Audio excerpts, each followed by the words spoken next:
Good evening, everybody. It's Fredrina with Trinity Professional Group, and welcome to our first video of the week. It is Tuesday. The week has been off to a great start. It was seemingly slow today, but it started to get better. So I'm excited to be on my Trinity 10 for the night. I'm excited about this new area that I'm going to delve into.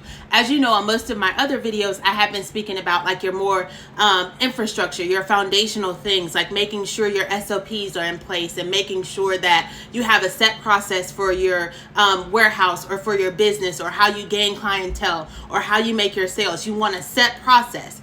And the reason why you want this set process, and the area that I'm delving into this week, is going to be so you can become employee focused. Being employee focused is crucial to the growth of your business because you can't do every function on your own.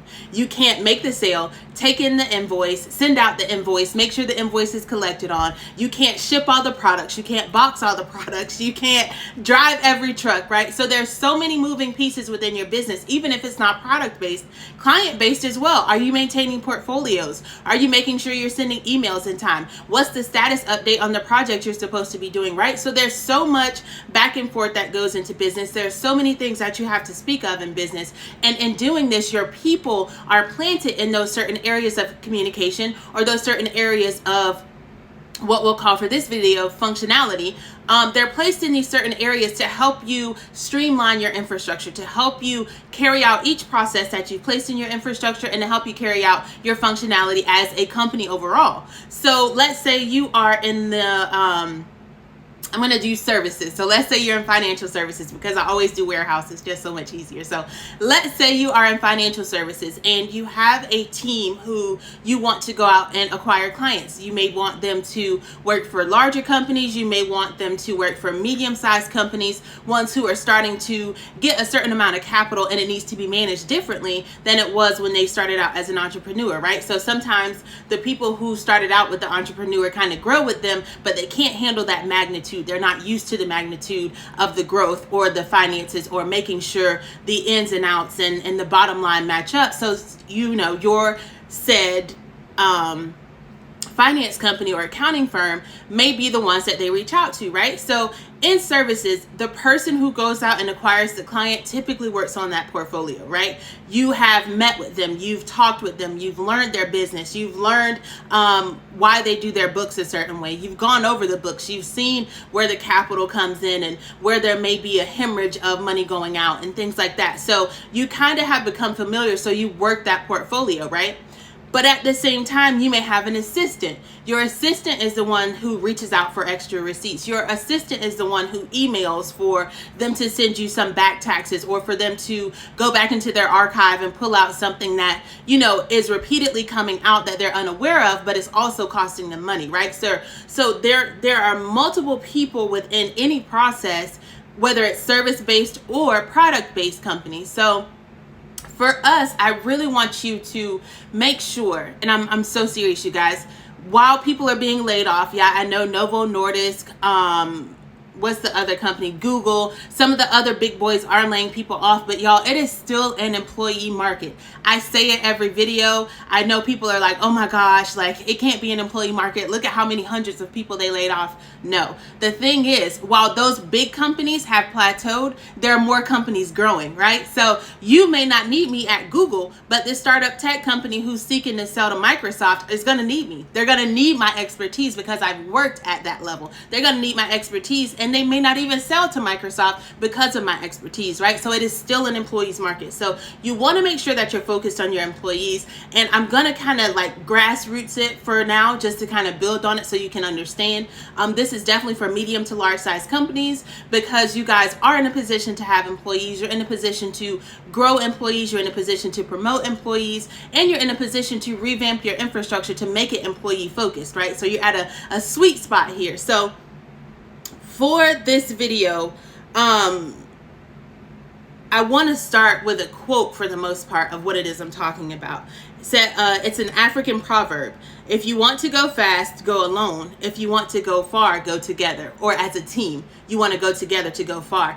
And we're in business for longevity, you guys. The Fortune 500, Fortune 200 companies that were once there in the 70s and 80s are not all there. The only ones who typically stay are like Coke, JP Morgan Chase, And I think McDonald's typically stays within the Fortune 200 and 500.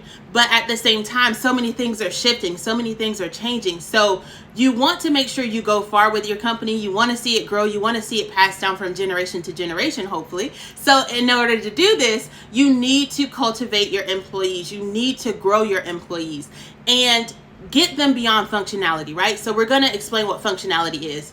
When you set out to write your infrastructure and you set up exactly how you wanted your company to operate, right? Like I said, service-based, you may make your salespeople reach out, or you may have a marketing team who reaches out to companies once they reach a certain level and they're kind of on your radar, right?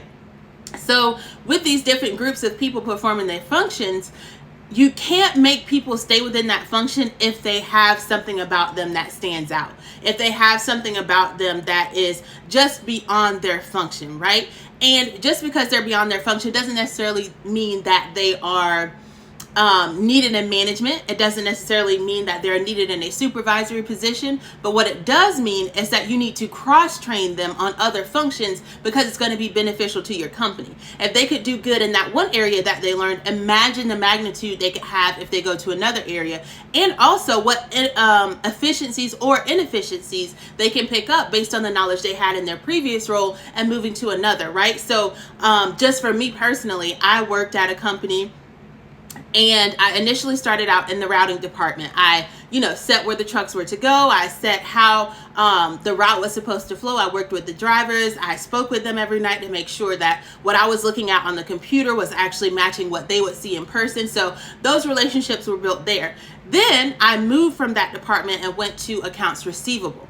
In moving to accounts receivable, it made what I did in routing make so much more sense. And that full circle moment of, okay, when my drivers would tell me, hey, no, I know the drop off time is 6 a.m., but push me back to 7. I know that, they prefer to be first, but let me do them second or third. And it was because they knew that the payment wouldn't be ready. They knew that if they called in to make a payment, they would have to wait, and that would throw their route behind. So in getting that well-rounded knowledge, my functionality in accounts receivable became so much better, right? So that's what I mean.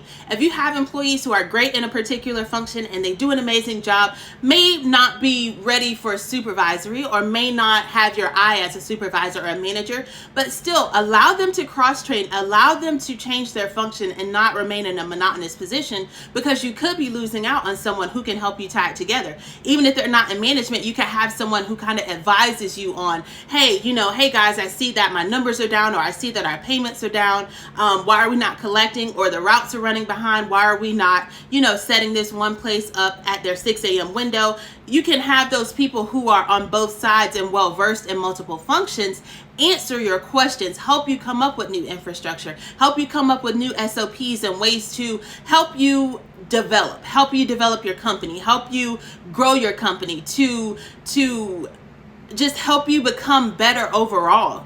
These are the people you need on your team. These are the people that are going to help you in every area of your business, even if they're not in a supervisory position, okay? So that's one of the main things, is your infrastructure sets up the functions.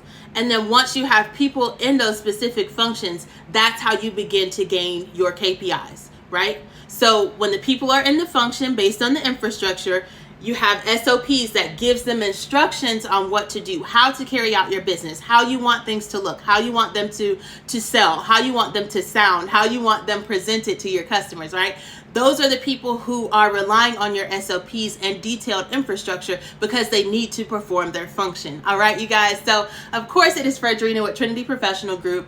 Being employee focused really requires a leader who understands, a leader who can see beyond just that employee's function. And we'll build on this more on Thursday's video. But a person's functionality may be beneficial in helping you with your KPIs, but that can grow. Your company's going to grow. So you need to make sure you have people with you that are also going to grow, right? So in my book, The Conscious Leader, I do speak on some of these topics. I speak on how to gain relationships with your associates. I speak on how to allow them to grow, how to see that it factor in them somewhat. So make sure you guys get my book, The Conscious Leader. My link is still available in my bio on Facebook. It's Fredrina Reed, parentheses, Trinity Professional Group.